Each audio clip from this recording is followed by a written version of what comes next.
Saturday, October 4th in Tupelo, Mississippi. Speakers will include Abraham Hamilton III, Jenna Ellis, Tim Barton, Tim Wildman, and more. Register at afa.net/weekend. That's afa.net/weekend. Jenna Ellis in the morning on American Family Radio. I love talking about the things of God because of truth and the biblical worldview. The U.S. Constitution obligates our government to preserve and protect the rights that our founders recognize come from God, our Creator, not our government. I believe that Scripture in the Bible is very clear that God is the one that raised up each of you, and God has allowed us to be brought here to this specific moment in time. This is Jenna Ellis in the morning. Good morning. It is Thursday, August 21st, and starting with some breaking news this morning.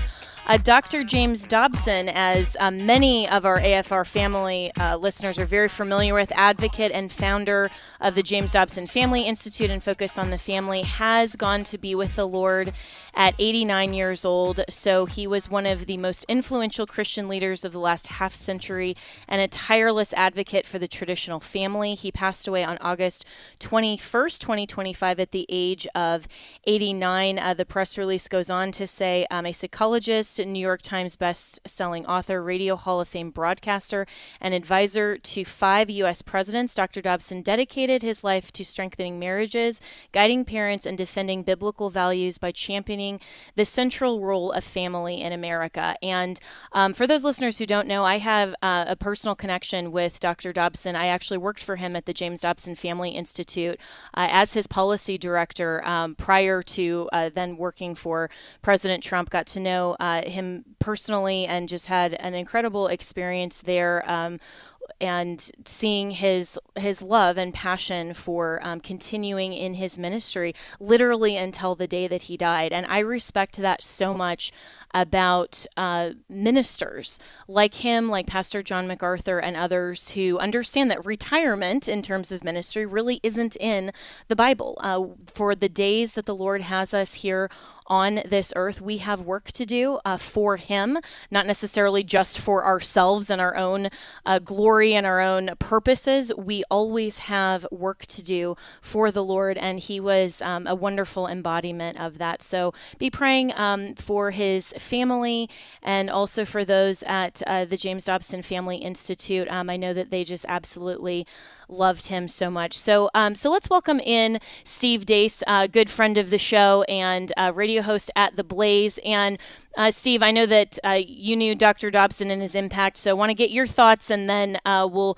move on to this next topic that I want to get your commentary on. Good morning. Good morning, Jenna. And I had not heard this news until you just told me a few minutes ago. And, I don't use this term a lot. Frankly, I don't think there's a lot of men in our era worthy of such a term, but just an absolute titan. And I think one of the most salient observations as a guy who does a biblical worldview show I've heard in my career, and I have cited him with this so many times on my show, I can't even count. So I probably owe him a residual royalty of a substantial amount. But there's really only 2 worldviews when you break it all down. God is or he isn't. And that is exactly right.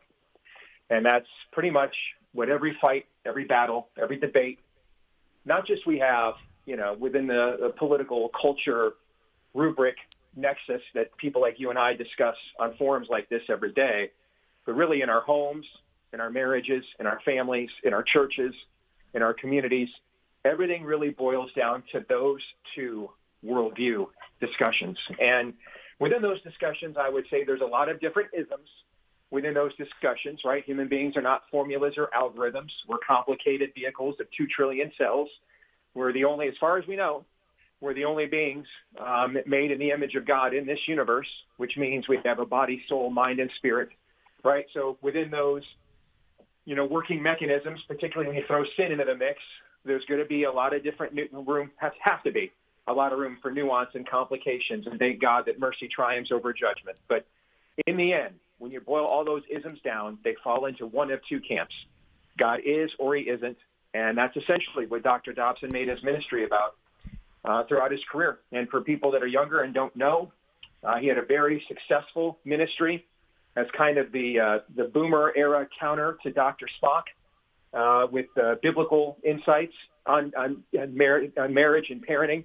That Spock is a huge influence coming out of the counterculture, with urging a lot of America in the West to abandon. And he could have just stayed in that realm and he was hugely popular, high favorables, very respected. But he saw the broader need of the culture and where we were heading, and realized that a lot of the issues he fought for that were happening in marriages and families were downstream from the main reservoir that was dumping this stuff into the water table. And so he risked a lot of that likability and a lot of that broader cultural cachet to get involved in the process, to wage war on that level. And of course, then you suffer the collateral damage for doing so. Again, people like you and I live in this world all along. I tried to get out several years ago, actually, and did an audition for ESPN Radio. And they told me I did great. And then after doing a background on me, they said, there's no way we can hire you, man. You've got way too much political baggage.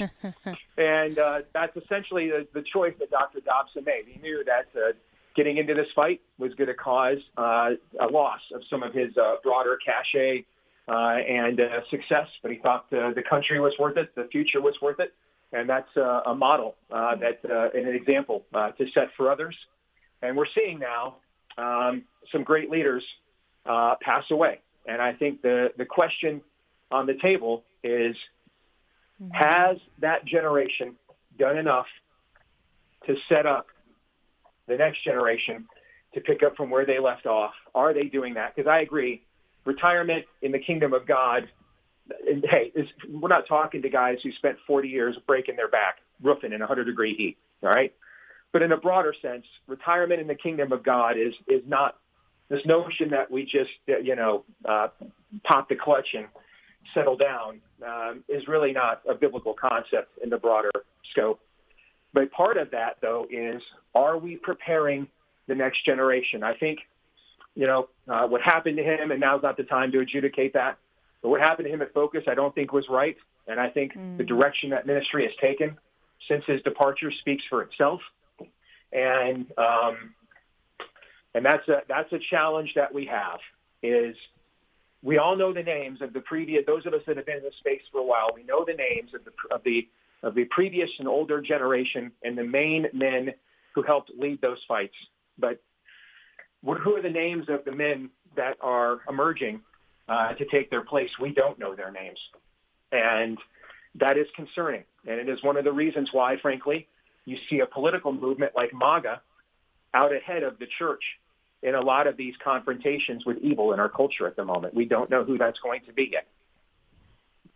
And that is very concerning, and that's absolutely the question. And Steve, going back to your experience with that interview, you may have a lot of political baggage, but we have no burdens because we have laid those at the foot of the cross, and that is 100% worth it. And why people like you and I do what we do, and why people like James Dobson, John MacArthur, and the stalwart generation that is now passing away continued on in ministry, because we know that there's something greater than politics, there's greater than ourselves. And that's what we fight for every day. And you're absolutely right that the question is, who is coming in the next generation? And are there leaders that aren't just the godless populists that may want good things like capitalism and the Constitution and freedom and liberty? Those things are all great, but if they're not grounded in a moral fabric and a moral foundation, then eventually you get to a conflicting worldview that is not based on, is God true or is he not? And that is the ultimate question. And this actually gets to the topic that we originally were going to talk about this argument simmering on the right that you posted about. And I'm not going to read this whole post, but basically the question is whether the Constitution is still effective in maintaining order and preserving our way of life. And I think this is a very important question for today's moment, because we're seeing a lot of the next generation on the right really depart from the values and the worldview statement embedded in our Declaration of Independence. And now the Constitution, as listeners know, that's just the nuts and bolts of how our founders decided to set up our constitutional republic. They could have done this in a wide variety of ways. It was the mandate of the Declaration that say our rights are pre-political, come from God our Creator, and government, a legitimate government, is obligated to preserve and protect those. How do we best do that? And I think that question is still debatable today. How do we best do that? And so what do we think about this question, Steve? How do we best preserve our God-given rights? Not civil rights like, this nonsense about, equal protection for gay marriage and, all this other stuff that's just totally invented. How do we actually protect the truth of God's authority in government for the next generation and beyond? Well, this is a debate that I think people who have you and I's worldview or a biblical worldview are going to have to be willing to listen. And I'm not even talking, when I say both sides, I'm not talking right and left. The left is not a part of this discussion, which is why we are having it. And that's the first point that I was trying to make by I've paid attention to this debate for the last couple of years. I've not said anything about it and kind of listened to everybody's arguments. And because I think we have to be careful how we enter into this debate on our side, because there are two sides on our side with this debate. And I think we have to first and foremost, Jenna, recognize, those of us with a biblical worldview, that we are having this debate at all because the left has abandoned our way of life. And in fact, is now full throat in the process of invading it, of hostily invading it. All right. When I see someone like my friend Jack Hibbs in California, and Jack is an evangelist, is an evangelical. All right. I mean, he's from Calvary. He's out of the Calvary Chapel tradition. There isn't a sect of American Protestantism that is more aggressively into evangelism than the Calvary Chapel movement. Its birth was glamorized in the movie Jesus Revolution a couple of years ago. And Jack has made his life in that state, trying to fight spiritual warfare there. And so this isn't, and Jack's, and I'm not here to have an argument about Arminianism and Calvinism. That's not, but I'm bringing this up because you need to understand the context of Jack's theology. Jack is a devoted Arminian, all right, a very vocal critic of Calvinistic theology. So he'd have disagreed with John MacArthur, for example, on quite a bit, all right? Mm-hmm. And so we're not here to referee the fight between Hibbs and MacArthur because we've been having that fight in the church for 2,000 years. What I'm bringing this up so your audience understands what the potency of what I'm going to say next.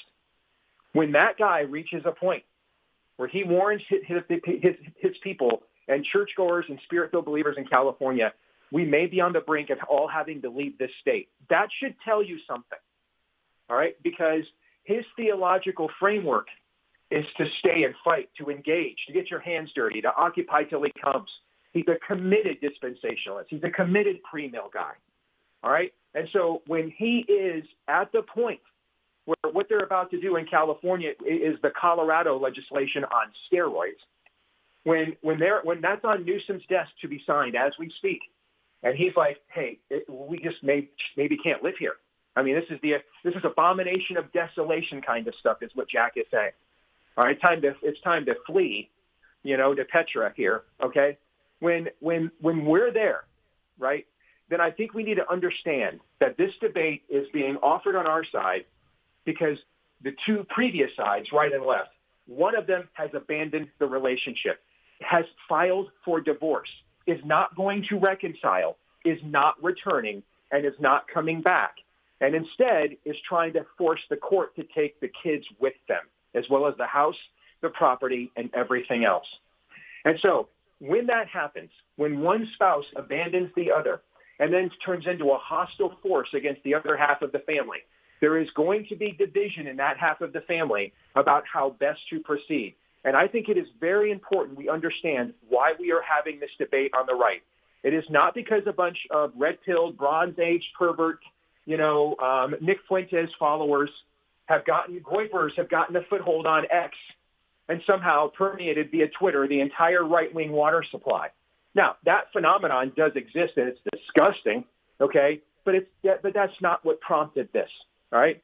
There's always been this kind of element that, we've always had to flirt with this on our side, just like they've always had to flirt with Marxism and communists on their side from the very beginning, right? The difference is now they're not flirting with them anymore. It's conjugal. They've consummated the relationship, all right? They're having gay race communist families as we speak, okay? So what's happening on our side is it's in reaction to that. It is very clear now our old way of life, as taken for granted by every previous generation, can no longer be taken for granted. And so we must admit this is true. We must admit this is true. And if we don't admit this is true, we've already lost the argument. And if you're worried about what people like Joe Webbin says, who I know personally, don't always agree with, but I've known Joel for years, and a more extreme version of Joel would be Nick Fuentes, whom I don't know at all and find to be a complete creep. But if you're worried about what guys like that say, the spectrum somewhere between Joel Webbin and Nick Fuentes, understand this. If people that with our belief system do not recognize the reality of where the left is and what they've done and what they will do and are doing, you're going to funnel way more people to Joe Webbin and a more extreme version, Nick Fuentes, than we could. That's the best argument for figures like that there could possibly be. We must address this, Jenna. We're not going to reconcile. And therefore, right, it is an obvious question to ask. If there's not a marriage, well, what do we do with this marriage covenant then? That's essentially the question. All right, the people existed before the Constitution. The Constitution is just a rubric for what the Declaration of Independence means, right? What's Christianity based on? Most Christians will say the Bible. No, it's not. It's based on Christ.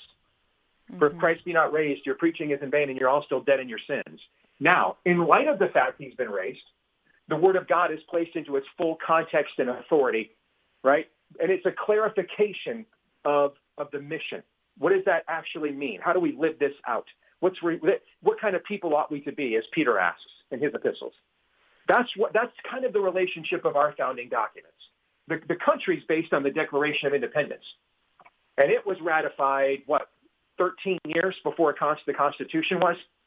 So there was a people already. The most important words of the Constitution are "we the people," because it indicates there was a country, and that country was its people before there was a Constitution.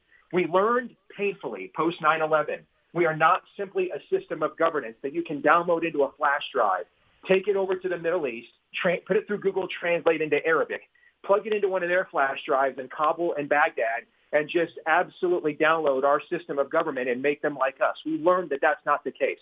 We the people is the most important phrase. Who were these people? What was their culture? What was their shared values?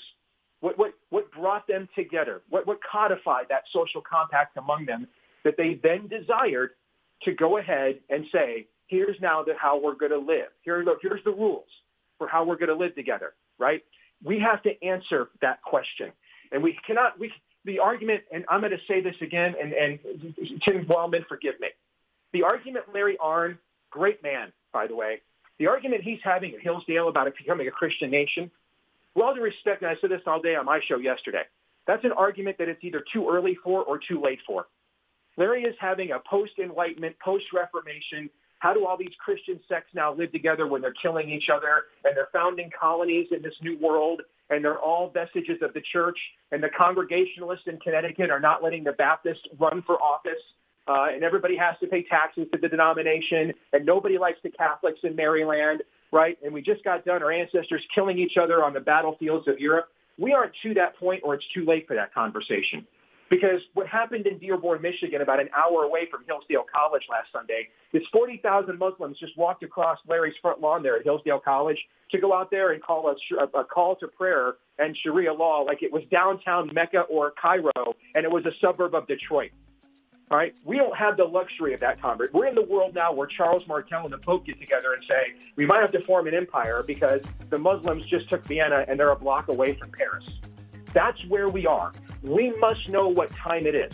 And if we act with this esoteric, philosophical high-mindedness and sanctimony, like we're in some post-Enlightenment world, and we now have to figure out how to referee these sectarian arguments with various Christian denominations and beliefs, we're going to lose America. Well said, Steve. And, this is a much longer conversation, but I think that's the crux of the issue, is that we do have to recognize what time it is and where we go from here. And this is why it's so important to raise up the next generation understanding the biblical worldview, and why the Declaration is actually far, far more important than the U.S. Constitution. We'll be right back with more here on Jenna Ellis in the Morning.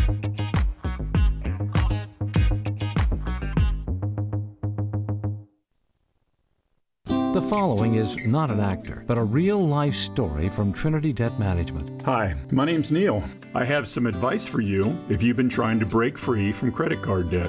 You can start by doing what I did. Get your bills together and call Trinity Debt Management. Trinity is dedicated to helping people like me become debt-free. When I called, my first experience was a feeling of relief. My counselor was kind, and best of all, she didn't judge me. In just a few minutes, she helped me figure out a plan that consolidated all my bills into one lower monthly payment. This substantially reduced my high interest rates and put me on the road to success. In the end, I saved thousands in interest, and today, my credit card debt is a thing of the past. If credit card debt has you down, call Trinity at 1-800-788-1813. My name is Neil. Take it from someone who's been there. Call Trinity and become debt-free for keeps. 1-800-788-1813.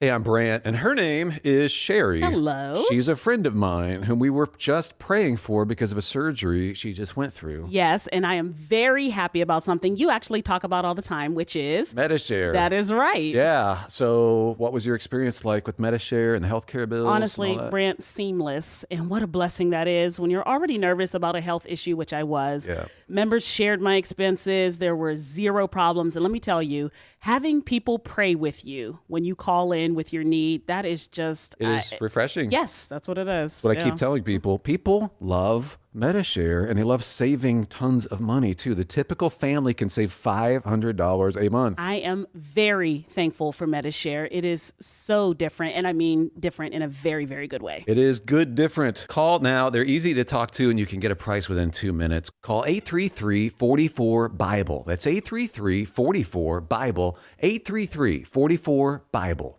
Hello, Americans. I'm Todd Stern. Stand by for news and commentary next.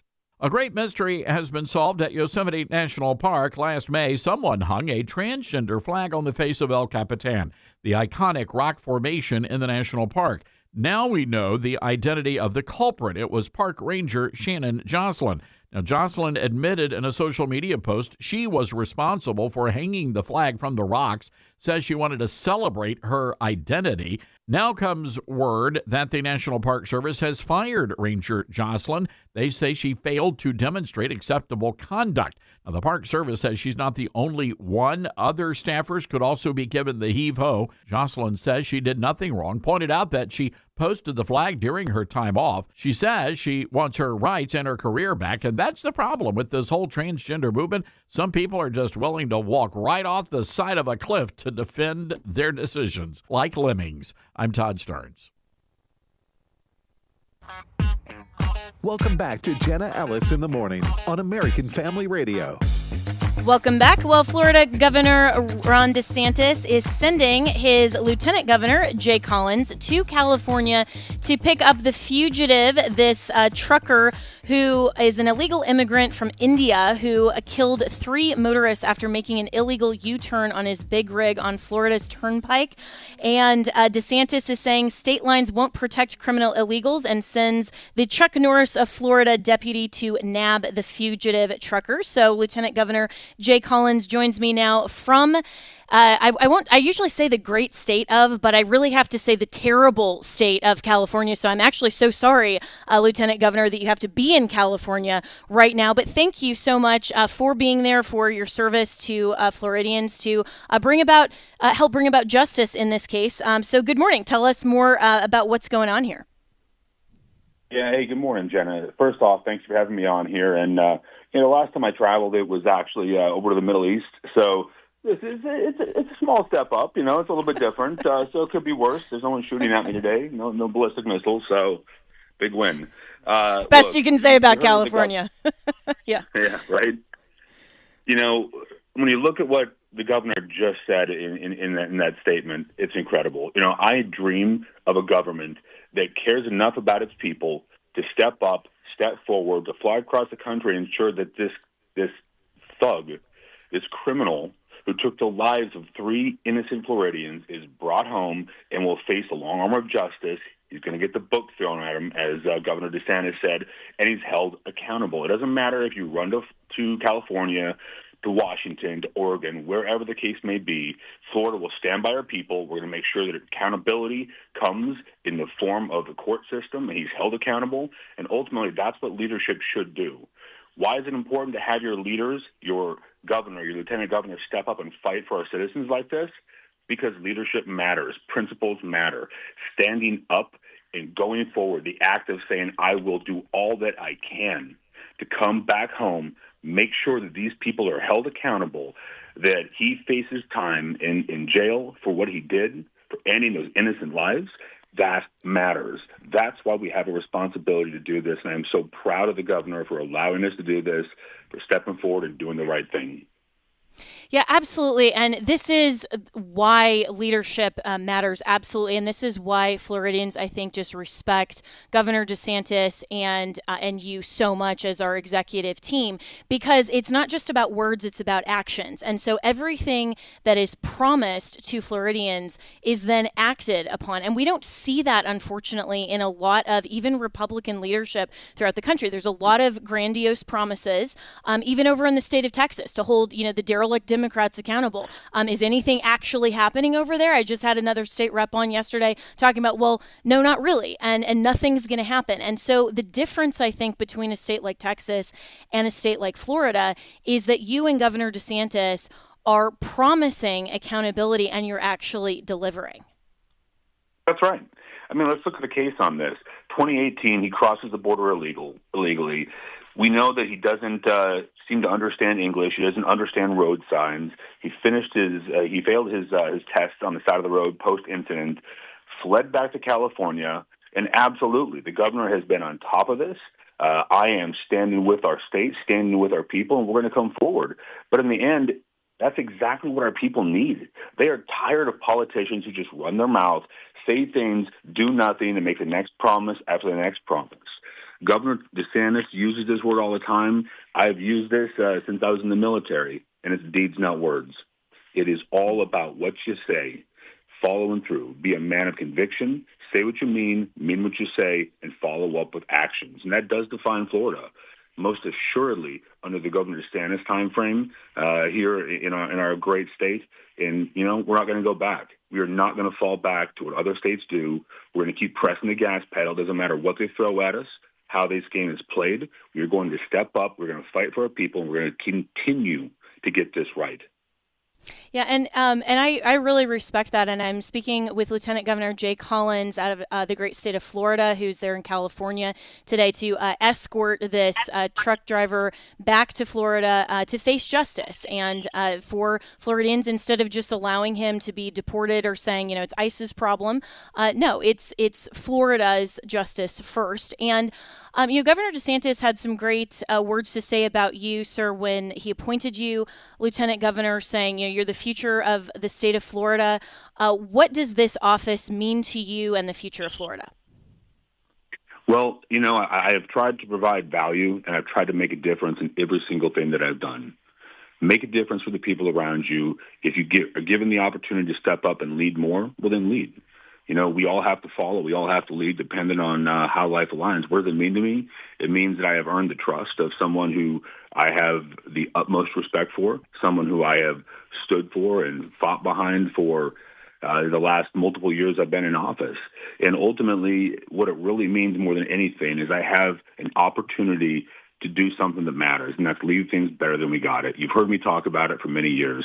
I am blessed to be the Lieutenant Governor of Florida. I was blessed to become a Green Beret and serve amongst the elite, people who I look up to and have just amazing amounts of respect and belief in, guys who far outpace myself.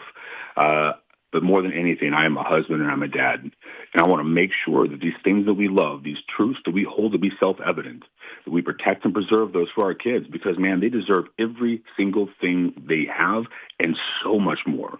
They deserve the American dream, and if we don't preserve it for them, what are they going to have? The rest of the world is losing its way. This is the last best hope for our nation. Florida leads the way. We are the conservative proving grounds of America. And, it's great to have the president doing what he's doing in the White House, but look at all the things they're trying to do. We did them here in Florida, and we have to continue to lead. And that's what this means to me. And yeah, the truths that we hold self-evident is based on the biblical worldview, and I know that Governor DeSantis is a faithful Christian. You are as well, and that's meaningful in terms of leadership. And I know that's a priority for Floridians to have that type of leadership. And so, talk a little bit about your background. And you were a state senator before this appointment, and you've been on this program multiple times in that capacity. But for those who may not be as familiar with your background, why public service, especially as a veteran, as a Green Beret, why this means so much to you? Jenna, thank you for that. That's a great question. And, I didn't dream of politics. I got to be honest. There are 23.5 million people here in the state of Florida. And at any time, you're going to have, 11, 12 million people who don't agree with what you're doing.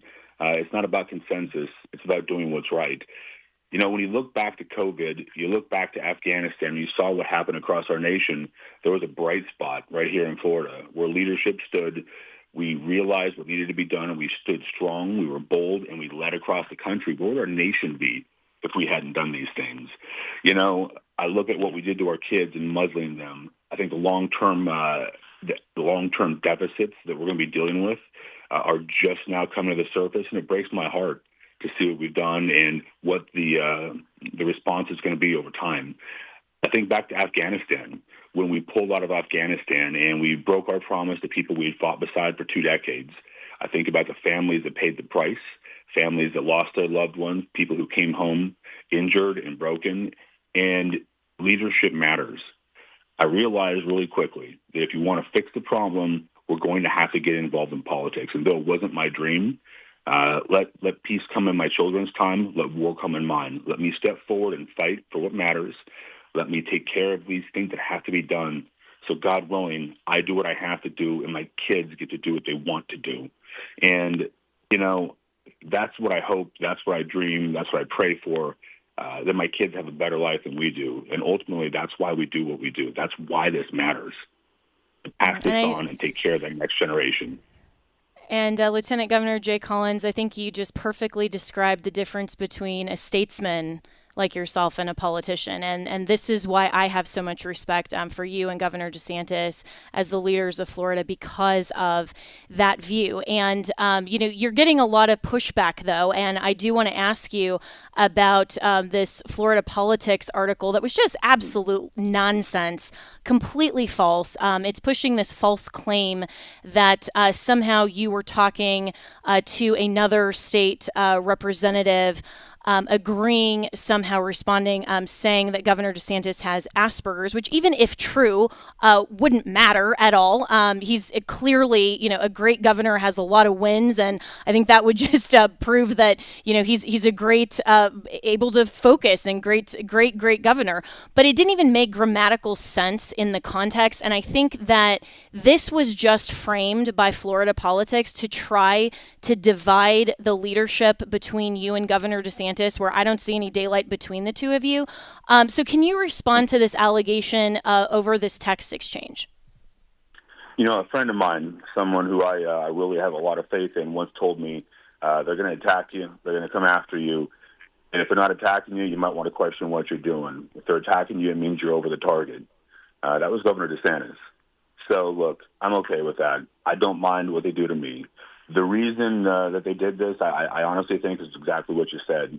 You're not driving a wedge between the governor and I. You're not driving a wedge between the governor, myself, and the state of Florida. We are going to step up. We are going to be bold. We are going to lead. I'm not going to stop fighting for our people. And it's heartbreaking. Jenna, you and I have talked about this. I have 2 boys with my wife. We are blessed. We are 10 and 13. And we have dealt with a lot of stressors in our life. I would trade every single thing I have and everything I could be to make sure that they have a life that I dream of, everything perfect. But they both have had to deal with unique things. And we have a loved one who's on the spectrum sometime, and in some way, whether it's Asperger's or whatever else. And to use that language and to draw this into fire, man, we protect the innocent. We protect those who need support. We stand up and fight beside people, especially children who need help. And I just can't believe that this type of thing was utilized this way. It breaks my heart. And I hope and pray that there is nobody who has to deal with any stress because of the nonsense that came out of that Florida Politics article. And but I promise you this, it didn't diminish my resolve. If anything, it lights a fire because I know that we're doing the right thing, and I am going to continue to fight for Florida. I'm not going to stop, and you are not going to use some lame story to frighten me, to stop me. You're not going to do it to the governor.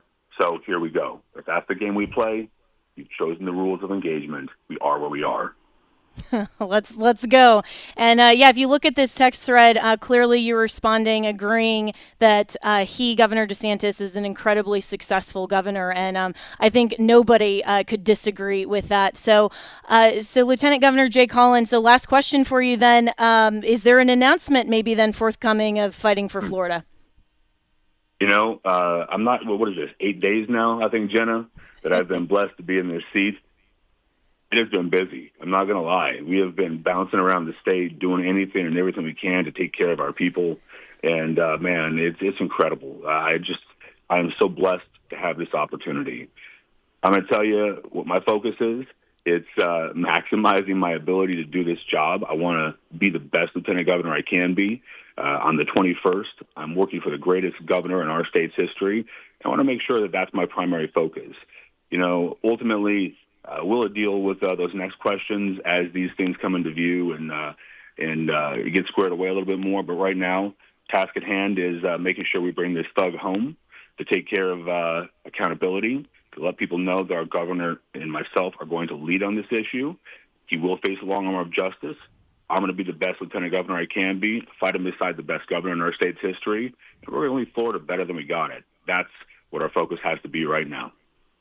Amazing. Well, and your press conference is at 10 a.m. Pacific time, and so we will tune in for that. And Lieutenant Governor Jay Collins from the great state of Florida, in the very sad state right now of California. But you can follow Jay Collins at Jay Collins FL for Florida. I'd encourage you to do that to keep everything in view of what's going on in the great state of Florida, and hopefully we can export the great blueprint of Florida to other red states and encourage them to not just have words but actually have action and accountability behind that.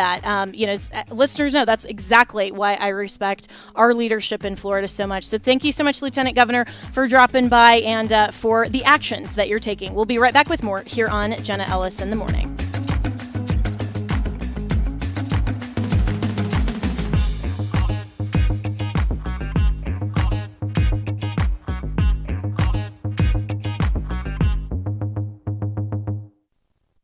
As a nurse, I primarily work with children who are abused and exploited in trafficking, and I frequently see very unfair situations.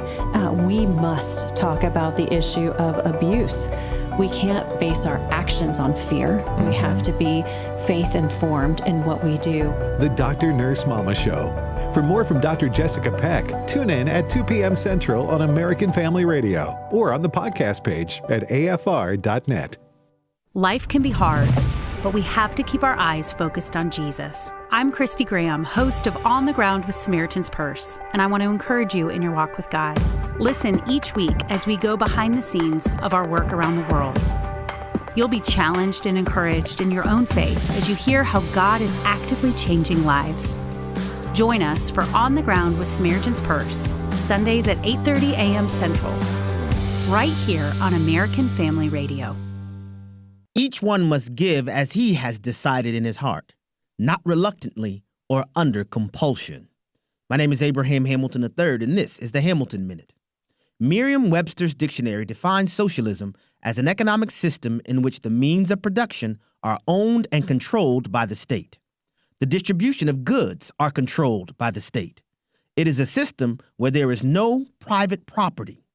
A stage of society, in Marxist theory, transitional between capitalism and communism. American socialists put the descriptor democratic in front of socialism because they hope to persuade you to vote for the elimination of private property. Make no mistake, socialism is socialism. There is no kinder, gentler form of it. Listen each weekday from 5 to 6 p.m. Central for the Hamilton Corner with Abraham Hamilton III, Public Policy Analyst for the American Family Association. Wherever the gospel goes, lives are changed. Lives like Sonia's. When Sonia came to a Tomorrow Club, she had little reason to hope for a better future. As Armenian refugees living in a remote community in the Republic of Georgia, life was desperately hard for Sonia and her family. The recent death of her baby brother had made things even worse, and her mother had fallen into a deep depression. At the club, Sonia heard the gospel and her faith began to grow as she attended weekly club meetings. Soon, a small church grew out of the Tomorrow Club, and Sonia prayed her mother would come to the church. Sonia's prayers were answered. Her mother came, surrendered her life to Christ, recovered from her depression, was baptized, and now leads the Tomorrow Club where her daughter found Christ. Partnering with local churches, Tomorrow Clubs help kids and teens in forsaken places learn to follow Jesus through long-term discipleship. To learn more about how Tomorrow Clubs are reaching young hearts and minds for Christ, visit tomorrowclubs.org. That's tomorrowclubs.org. All gifts are tax deductible. Welcome back to Jenna Ellis in the Morning on American Family Radio.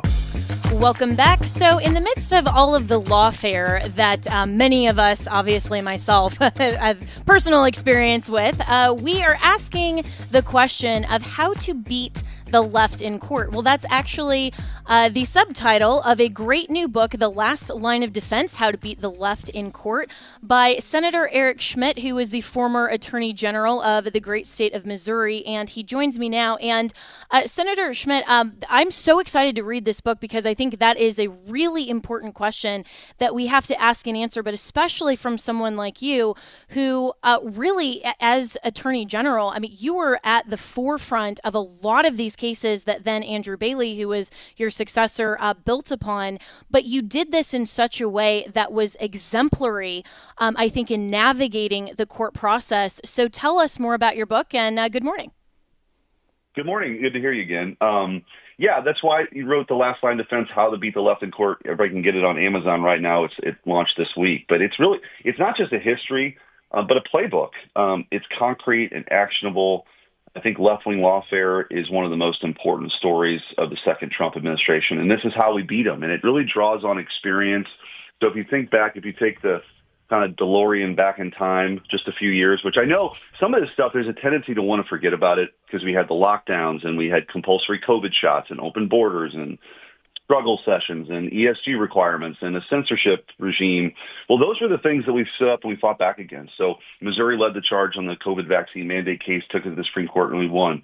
We had the student loan debt forgiveness case that Joe Biden, pushed forward. That was $500 billion that we took to the Supreme Court, and we won. And then probably most famously filed the lawsuit Missouri versus Biden, which before Elon Musk bought Twitter, before the congressional hearings, exposed this vast censorship enterprise where big government was colluding and coordinating and coercing big tech giants to censor speech. Millions of voices censored over things like the Hunter Biden laptop story or mask mandates or the efficacy of the COVID shot, all that stuff. Government can't censor your speech. They also can't outsource it either. That's what was happening. We uncovered it. So I think your listeners are going to love it. It's kind of a behind-the-scenes look of what it was like to take the deposition of Anthony Fauci. What was it like to uncover the stuff with the FBI and take the deposition of the FBI agent that was pre-bunking the Hunter Biden laptop story in Northern California with big tech companies? So there's a lot of lessons learned here, but more importantly, it's a playbook on how we can keep fighting back and winning. Yeah, absolutely. And I'm speaking with U.S. Senator Eric Schmitt and his new book, The Last Line of Defense, How to Beat the Left in Court. And so with this playbook, is this a matter of fighting the fights that need fighting? Is it a matter of strategically bringing cases that you select that you know are advantageous in terms of winning? Or what's the overall strategy?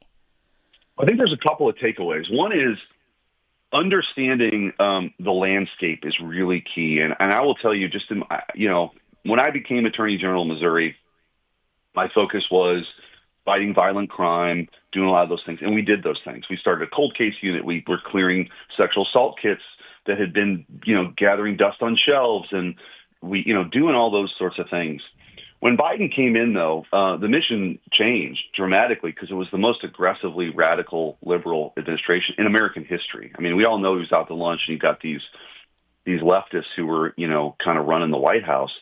So the mission changed. So I think it was very eye-opening to see all the fronts that they're coming at you with. And it was highest levels of government with censorship.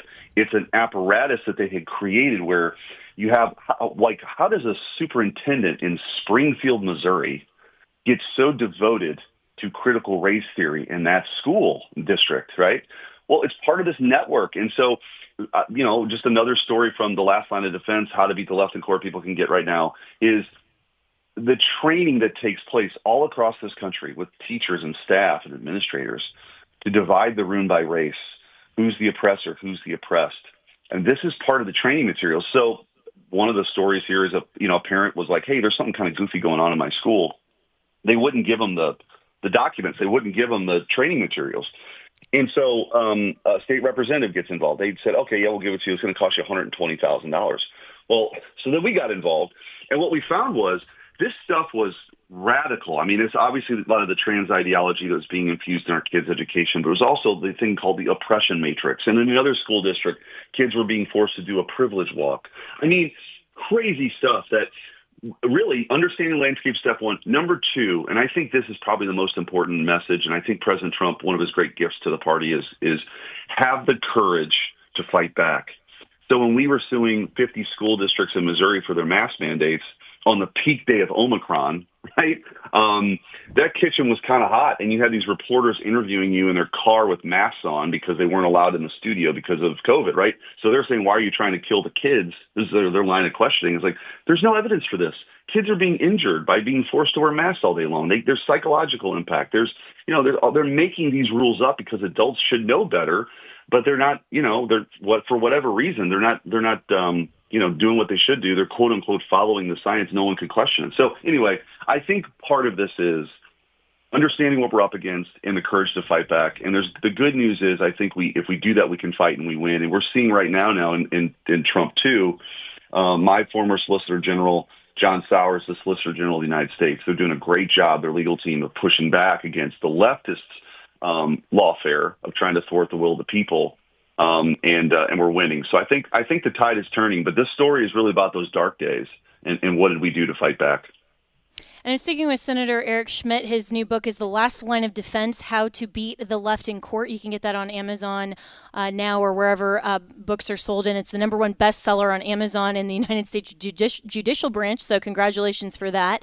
And this also deals with not just the courage to fight back, but out-of-control judges. Because even if you have the best argument, the constitutionally correct argument, when you have out-of-control leftist judges on the bench, then how do you deal with that, and how are you now in the U.S. Senate, not as a litigator but as a senator, dealing with expediting these nominations to get some of these Trump judges confirmed?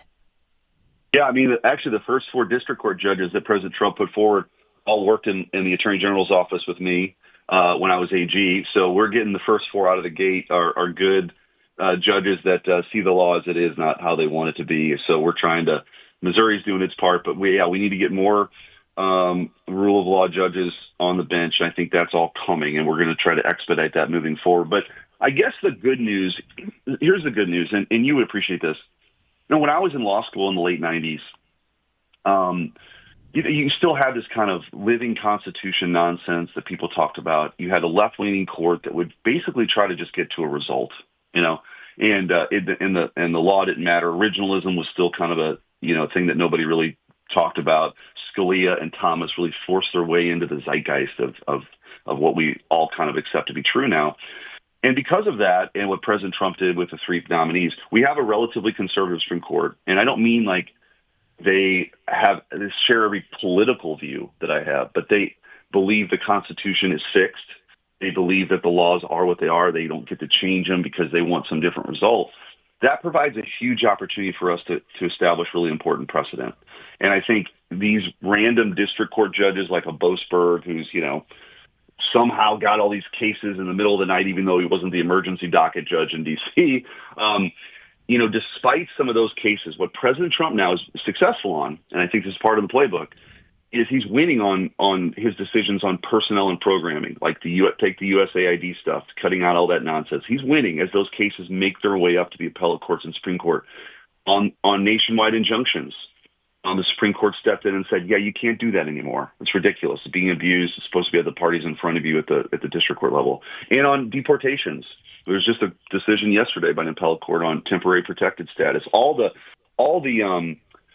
manipulation that took place under Joe Biden to let 20 million people here illegally, they're unwinding that. And the courts are saying, yes, you can do that. You are following immigration law. So I think that's the good news as they make their way up. We have a playing field now that's more fair for us to, if we have the courage to fight back, go out and win. And I think in the book, Last Line of Defense, it's what are some of those decisions along the way that matter? Like the Missouri versus Biden lawsuit where we uncovered the vast censorship enterprise. Normally in a lawsuit like that, you try to get an injunction, meaning to stop the government from doing bad things right away.